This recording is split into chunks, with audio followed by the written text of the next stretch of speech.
আজ আমার পাত্রপক্ষ দেখতে আসছে। তার তোড়জোড় বেশ কিছুদিন আগে থেকেই শুরু হয়ে গেছে।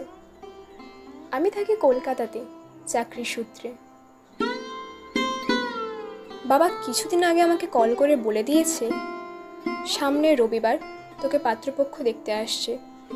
আমি আর তোর মা ছেলের পরিবার আর বাড়িঘর দেখে এসেছি। আমাদের তো ছেলেকে বেশ পছন্দ হয়েছে। ছেলে ব্যাংকের ম্যানেজার। তোকে কিন্তু রবিবার আসতেই হবে। বাবাকে অনেক করে বোঝানোর চেষ্টা করলাম, হঠাৎ করে এভাবে ছুটি পাওয়া যায় না। কিন্তু বাবা সেসব কথা শুনতে নারাজ। তো যথারীতি আমি অনেক কাকুতি মিনতি করে ছুটির অনুমতি পেলাম। আজ রবিবার। সকাল থেকেই বাড়িতে বেশ তোড়জোড় চলছে। ভালো ভালো খাবার দাবারের আয়োজন চলছে। মা বলল, তুই দুপুরে তাড়াতাড়ি খাওয়া দাওয়া করে ঘুমিয়ে নিস, তাহলে চোখ মুখটা ফোলা ফোলা লাগবে। আর বিকেলে একটু সুন্দর করে সেজে নিস মা। আমি বললাম, এইসব কেন করছো মা? তুমি তো জানো এভাবে সেজে গুজে কারোর সামনে বসতে আমার একদম ভালো লাগে না। মা বলল, এভাবে বলতে নেই মা, তোর বাবা তোর ভালোর জন্যই তো এসব করছে।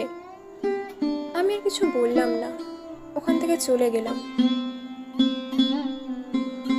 সন্ধেবেলা পাত্রপক্ষ এলো আমার বাড়িতে। পাত্র নিজে আর সাথে পাত্রের বাবা মা দিদি আর বৌদি এলো। আমি ঘরের কাছে খুব একটা নিপুণা ছিলাম না বলে মা আমায় বলল, তুই যা ওদের সামনে গিয়ে বস, আমি চা জলখাবার নিয়ে আসছি। আমি গিয়ে বসলাম ওদের সামনে রাখা একটা চেয়ারে। আমার খুব অস্বস্তি বোধ হচ্ছিল, কিন্তু কাউকে কিছু বলতে পারছিলাম না। তারপর ছেলের মা আমায় প্রশ্ন করলো, তোমার নাম কি মা?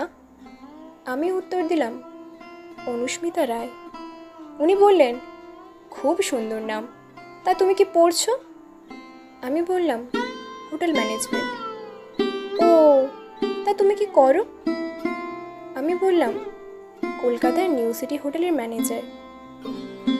তখন ছেলের বৌদি বলে উঠল, ও, তার মানে তো তোমাকে নাইট ডিউটিও করতে হয়। আমি বললাম, হ্যাঁ।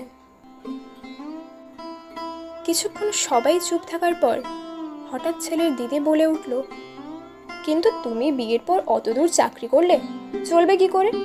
আমার ভাইয়ের কাছে কি করে থাকবে? আমরা আর কেউ কিছু বললাম না। পরদিন সকালে বাবা বলল, তার ছেলেকে তোর কেমন লাগলো বললি না তো?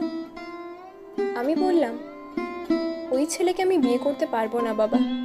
আমার মনে হচ্ছে বিয়ের পর ওরা আমায় চাকরি করতে দেবে না। বাবা রেগে বলল, তাতে কি হয়েছে? ছেলে তো ভালো চাকরি করে, তুই নাই বা করলি।